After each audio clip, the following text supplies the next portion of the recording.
Morning, everyone. It is Marla Copal, the Vitality Mentor.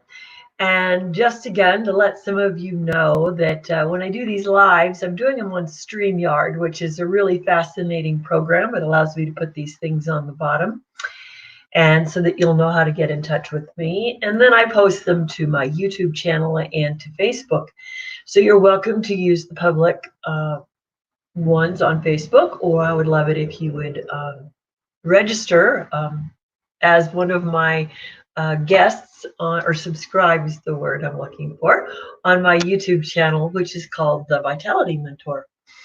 So I want to talk, we've been talking about resiliency. So my program now is Monday, Wednesday, Fridays. I talk about just overall general resiliency and some of the experiences I've had and how they serve me. And some of them are feeling a little bit stretched right now, but I'm still working on it. So yesterday, just to be resilient and change my life up, I put up a standing desk. If I sit one more day at my computer, I think I would be a little different in behavior. So it felt good to move furniture, clean the house, bring up a standing desk, and get prepared for today. So I even have my new, I have my dual screen, my dual monitor that's been sitting in another room. So I feel like I did a lot yesterday to just change my environment. And I know many of you have been changing your environments and cleaning and throwing stuff away. But I want to take you to the next step today. So are you writing your plans down? We do not need a when. We will get out the side the doors. We will get back to working a full-time job or promoting our businesses and networking live as opposed to Zoom. But you need to start writing things down because we don't know whether our day out the door is 20 days, 30 days, or 60 days. We're still in that clueless area, aren't we?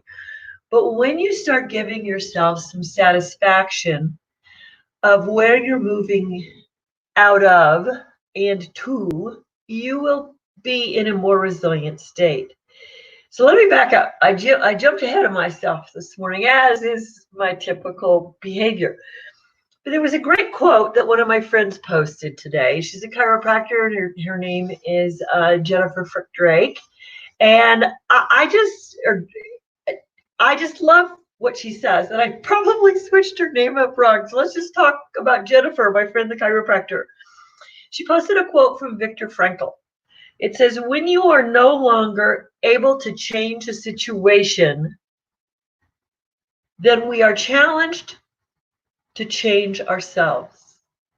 And we all know the story of Viktor Frankl and the concentration camps and how he wrote the book Man's Search for Meaning. But here's the thing that I take out of this. We are challenged to change ourselves right now. And many of us feel we're doing a great job, and I feel we are, by staying home, by spending time with our family, by learning games. I have friends posting silly videos, and I just adore their laughter. I adore their giggles. They're refreshing to me. We don't have much giggling going on here because we're still doing tax season, and everybody's hunkered down. But I'm still enthused about life and the potentials that are out there for all of us. So I've learned a lot of things during this time. So part of my plan was to get very, very skilled at some of the electronic programs that are available for me out there and the media involvement.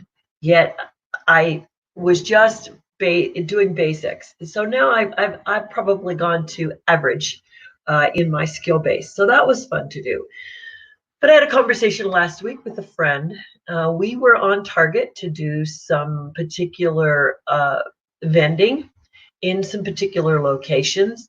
And so just between she and I creating a plan to start those vending moments at the point in time those facilities would open, we felt like we're making progress. So could we put a specific calendar date to it? No, we couldn't put a specific calendar date to it, but we could definitely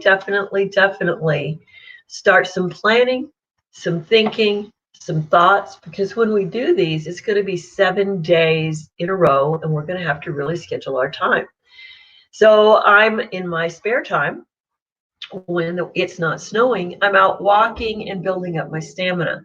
So I can't afford to let my stamina go. The stamina that I use to do trade shows, to do those events that I like to do where I'm standing on my feet, sometimes 4 hours and sometimes 12. So those are going to come back. And that's how I like to do business. And so I'm putting myself in shape to do that. So do you have a plan? What kind of shape do you need to be in? What are you letting pile up that maybe you could sort through? You know, I have a favorite bench. I throw my cleaning on, my laundry on sometimes, and I don't hang everything up and I don't get it in the drawers. This morning I made sure to just get it all in the drawers and get it all hung up. What are other little simple things that we can do, and then build a plan? So here's some things you could plan for in order to strategize your resiliency. You could just say, how do I currently keep a positive attitude? And what aspects of that do I want to carry into the future? Maybe these aren't easy behaviors for you, but you have had to model yourself differently to survive and thrive at home with your family. Well, what characteristics of that do you want to carry forward into your business life or your daily life afterwards, or your volunteer life? And then the other questions you can ask yourself is, who's your resilient role model? Who are you trying to emulate now? Or if you're not, maybe you want to find those people and see what it is that they do that inspires you to stay resilient. And then what have you learned during this time? Start writing that down.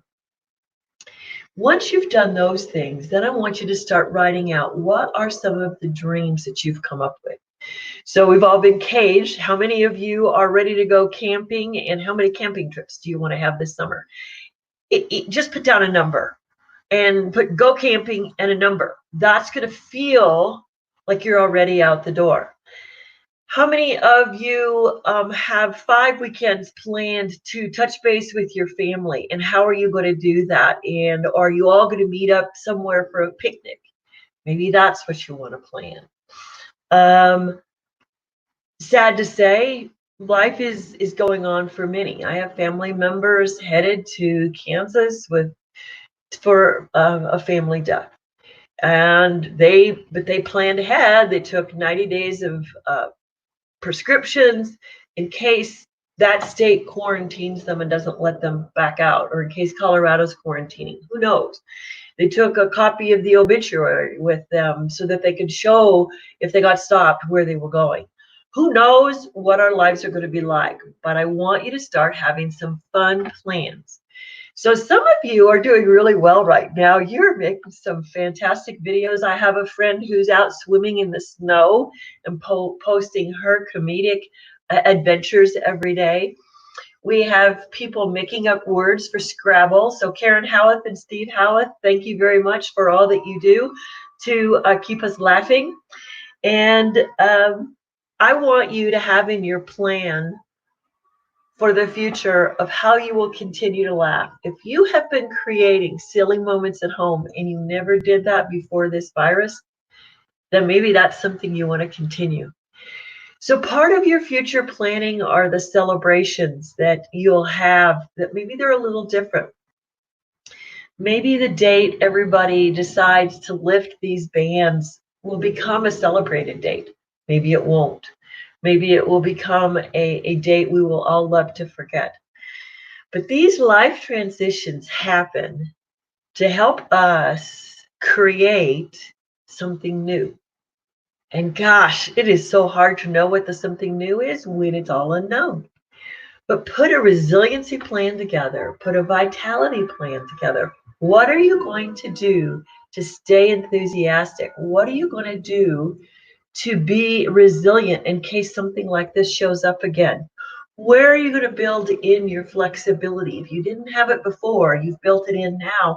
How do you want to make sure you're going to have that resiliency and that flexibility later? So you really have a great opportunity to be creative right now. Creative in a way that you never thought you could be creative. Creative in a way of giving up habits and routines that maybe weren't serving you. But I want you to take it 10 days at a time, not that 21 days at a time. So today I'm challenging you to set forward a plan, to write down your dreams, and then to write down one plan that you have for when things change, for when we are no longer sheltering in place. And I just encourage you to build all the resiliency you can. If you're not too sure what that word means, I want you to go look it up. But actually, it's living your life without have tos and shoulds. So if you'd like to stay in touch, I'd love it if you would text Marla to 64600, and you'll see what I do in addition to these blogs. And if you're curious about how you can build some leads for your marketing, then go ahead and check in on marla-copal.now.site and see some opportunities that you have to be connected in your business long after this is over. Thank you, everyone. Have a great Wednesday.